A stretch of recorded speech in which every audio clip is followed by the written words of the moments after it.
Just over an hour ago, the Federal Reserve announced it will leave interest rates unchanged. So what does one of the most vocal critics of the Fed have to say about this decision, and then the possibility that the agency will expand its powers? Republican Congressman Ron Paul of Texas is a member of the Joint Economic Committee and the Financial Services Committee. He also wrote the book on the subject, literally. His book is titled End the Fed. He joins me now in an exclusive interview from Capitol Hill. Welcome. Thank you for being here, Representative. Thank you, Liz. Nice to be with you. Good to have you. Well, we had the Fed meeting, which wrapped up, and needless to say, nothing happened. They didn't do anything right here. Do you think that the Fed's exit strategy is on par with what really should be done? I don't think they have one. I mean, it just really is totally bewildering that a country and billions of dollars can be held in check and waiting for the chairman to say, well, is it going to say extended period of time or not? I mean, how can one person have this much power over the monetary system? No, he has no plan. I was looking back over some statistics to find out if the Fed ever shrunk their balance sheet, and very, very rarely. And the balance sheet is so huge, and he's not even willing to say, maybe someday in the future I might raise interest rates. They're not even talking about raising. They're just saying possibility in the future. So no, he is locked in with a lot of inflation, and by continuing the policy, he is doing something. But what are you talking about inflation? Representative, there are no signs of inflation just yet. There's no wage inflation because we have such high unemployment. Yeah, but you're talking about prices. Inflation is the increase in the supply of money and credit, and then that subsequently leads to higher prices in some areas, like in education and in medical care. So you don't have to have a CPI or wages to go up to have inflation. I think this is a misdiagnosis, a misdefinition to say inflation is only rising prices. I mean, there's a lot of price increases, but the point is, we've already had the inflation. The money supply has been increased. Now we're just ready for and waiting for the inflationary expectations, which is psychological, it's subjective. And you don't know when that's going to turn on. You don't know how to measure velocity of money. And that's all sitting there. And if you ever get this economy going, that's what you're going to have, an explosion of prices. Well, it'll be an explosion of prices. Well, just as very smart investors, say, for example, like Warren Buffett and some members of Congress on both sides of the aisle support him and say he actually helped save the financial system, you, of course, have been a real critic of Fed Chief Ben Bernanke. In fact, recently, we couldn't help but notice on February 24th, the last time Chairman Bernanke testified on the Hill, you two had an exchange that generated quite a bit of attention. Let's watch for a minute, and then we'll talk more about it. It has been reported in the past that during the 1980s that the Fed actually facilitated a $5.5 billion loan to Saddam Hussein, and he then bought weapons from our military-industrial complex, and also that is when he invested in a nuclear reactor. That money was not appropriated by the Congress, as the Constitution says. Also, there's been reports that the cash used in the Watergate scandal came through the Federal Reserve.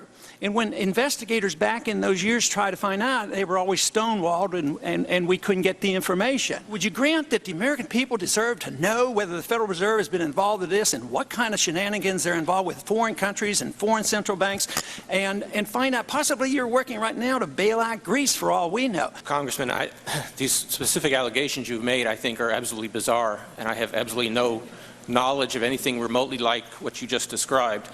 So, Representative, I'm pretty sure you guys aren't dining inside the Beltway at those fancy restaurants there. Clearly, there is arguing here between you two, but is what you are saying just a longer way of saying that you want more transparency from the Fed going forward?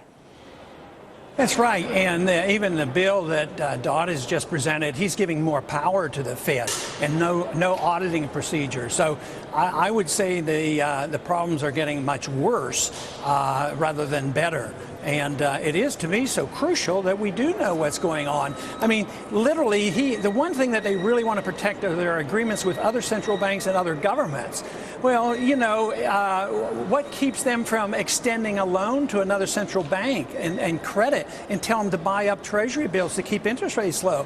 So we can't even measure what the Fed is doing directly because we look at their balance sheet, but they literally have the ability to extend credit to other central banks and have have them buy Treasury bills. And, you know, that might be the reason that foreigners are still buying our Treasury bills. But this is not a solution. You say that that he saved the economy, but that's sort of like saying that you know, you give a drug addict a shot and he feels better. So the economy does feel better, but we didn't save it. Let's go back to Chris Dodd's new plan for financial regulation changes, and it would give the Fed quite a bit more power, certainly as far as consumer financial protection is concerned, but also giving them oversight of the largest banks, ones that are 50 billion plus. So on balance, though, it also appears to rein in risks that financial institutions could take so that they don't get into trouble again and need the taxpayers' shoulders to stand on again.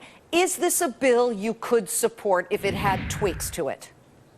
No, not at all, because you're not addressing the real problem. The real problem is the Federal Reserve has been designed and it has operated since its very beginning. It's the lender of last resort. That means that there will always be people too big to fail. This idea that you can regulate away the imbalances of the malinvestment and the debt problems that we have by just having more regulators there, I think that's very deceptive.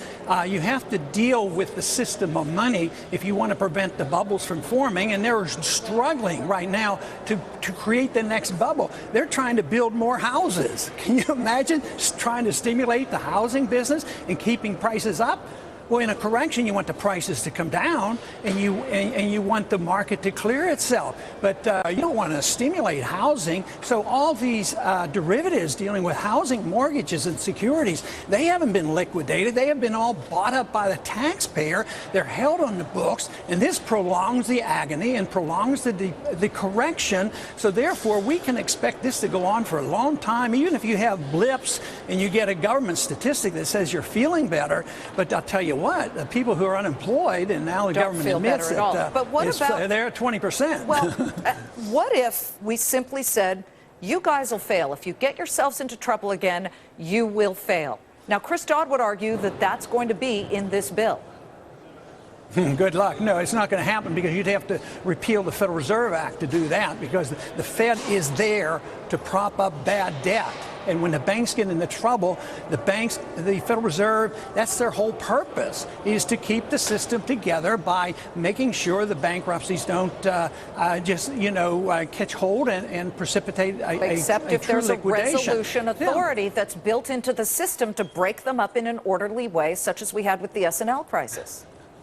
Yeah, I'm sure the government can do things very orderly. Like that'd be like breaking up the post office in an orderly fashion. They're not going to do it that way. They are allowing the bubbles to be formed because it's all based on a flawed concept of money, and this idea that one person can sit in a room and come out and say, well, we're going to continue this for an indefinite period, and the markets say, we feel better now, because Bernanke's going to inflate the currency forever. The market is up on that news. Isn't that interesting? It will not last forever. That's one thing I can guarantee you. Representative Ron Paul, please come again. Thank you so much. Thank you. He's an independent thinker, that's for sure. Today at